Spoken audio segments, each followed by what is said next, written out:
Hola jóvenes, bienvenidos a una clase más de español. Espero que estén muy bien. Este día vamos a empezar con el tema del cual ya hablamos, que es escribir un cuento. ¿Ok? Y como les comentaba la clase pasada, dijimos que el día de hoy íbamos a ver algunas características del cuento y algunas diferencias que tiene con la novela. Como ya les comentaba, el cuento pues es una narración de una historia imaginaria que puede estar basada o no en hechos reales, ¿sí? Los cuentos, como les decía, aparecieron desde hace mucho tiempo. Inclusive les comentaba yo, desde la aparición de la escritura hace 5.500 años, se empezaron a manifestar, ¿sí? esas reproducciones, ¿sí? De forma escrita, ¿sí? O en dibujos, ¿verdad? Yo les comentaba que los sumerios, por ejemplo, ellos ya representaban las acciones de las vidas diarias, ¿sí? Eh, en arcillas, por ejemplo, ¿sí? Y empezaban a dibujar pues lo que hacían cotidianamente, ¿no? Y esa es una forma de narrar o de contar algo, ¿sí? A lo mejor no se considera como los cuentos de ahora, porque no eran cuentos como los de ahora, ¿no? Pero eran basados en hechos, de alguna manera reales, ¿sí? Y acuérdense que el cuento se creó de alguna manera para dar a conocer también las vidas de los seres humanos, ¿ok? Se fue modificando poco a poco hasta llegar a lo que hoy conocemos, ¿no? Y el cuento se utiliza pues de una manera formativa o educativa, ¿sí? En muchas maneras, ¿sí? Pero el cuento, ¿sí? Como narración de una historia, ¿sí? Pues nos enseña muchas cosas, ¿no? El cuento es un género narrativo, les comentaba yo, así como la novela o la crónica o el mito, la leyenda, la fábula, etcétera. Ahí entra lo que es el cuento, es un género narrativo. Este género narrativo está conformado por otros subgéneros, les comentaba yo ayer, inclusive les dije que fueran pensando cuál era su subgénero, ¿sí? Para empezar a hacer nuestro cuento o para tomar en cuenta la trama del cual íbamos a ser partícipes, ¿verdad?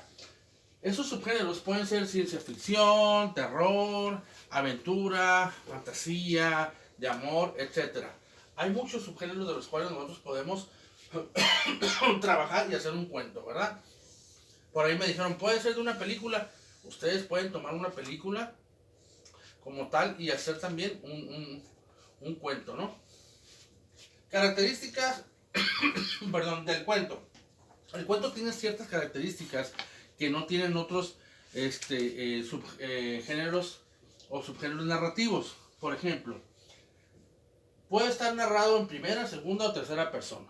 ¿Ok? Esa es una característica del cuento. Otras características, a diferencia de la novela, por ejemplo, es que es breve, pocos personajes y la trama es simple. Al haber pocos personajes y ser breve no puede ser una trama complicada, ¿sí?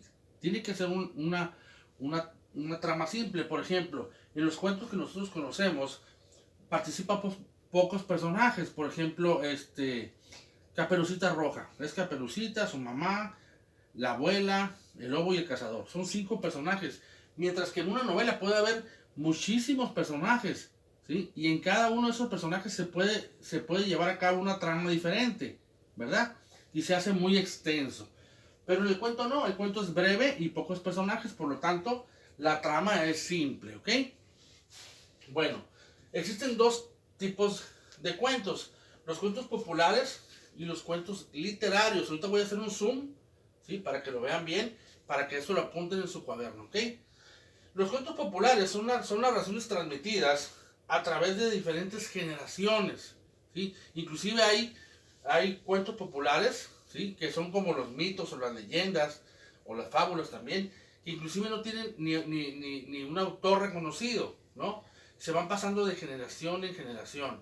Las creaciones, por ejemplo, como los mayas, la creación del universo según los mayas, muchas mitologías griegas, por ejemplo, su cosmovisión, ¿sí? Es parte de los cuentos populares, ¿ok?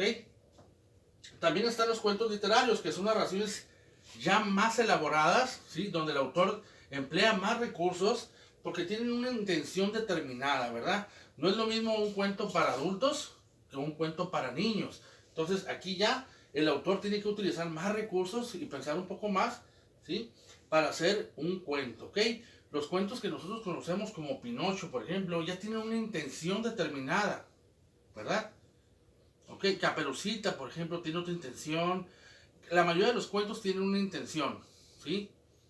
Por ejemplo, Caperucita Roja, ¿cuál es la intención? Su mamá le dice, ¿sabes qué? Ve y llévale este pan y esto a la abuela, pero, ¿sí? No platiques con nadie, no le hagas caso a nadie y vete por ese camino. ¿Sí? La enseñanza es, ¿sabes qué? No, no te dejes, ¿sí? O no escuches a gente que te quiere hacer daño, por ejemplo, ¿sí? O que te quiere llevar por un mal camino, ¿sí? Es la obediencia, esa es parte de una intención, ¿sí? Lo mismo le pasó a Pinocho cuando su papá Gepetto, su abuelo Gepetto le decía, ¿sabes qué? Pórtate bien, no hagas esto. Se empezó a juntar con personajes o con personajes en el cuento que eran malos, ¿no? Y hay una enseñanza ahí también. Cada cuento tiene una intención y es donde el autor, ¿sí? Eh, pone más empeño, ¿no? A diferencia de los cuentos populares, ¿no? También en los cuentos populares, como son transmitidos generalmente oralmente, pues también se pierde mucho de la idea original, ¿no? Y aquí no tanto, sí cambian algunas cosas, pero no tanto en el literario, ¿ok? Entonces, esas son características del cuento, ¿ok? La próxima clase vamos a ver las características de la trama y los tipos de trama que hay, para que nosotros vayamos tomando en cuenta el subgénero que vamos a trabajar, ¿sí? Y la trama que vamos a utilizar, ¿ok?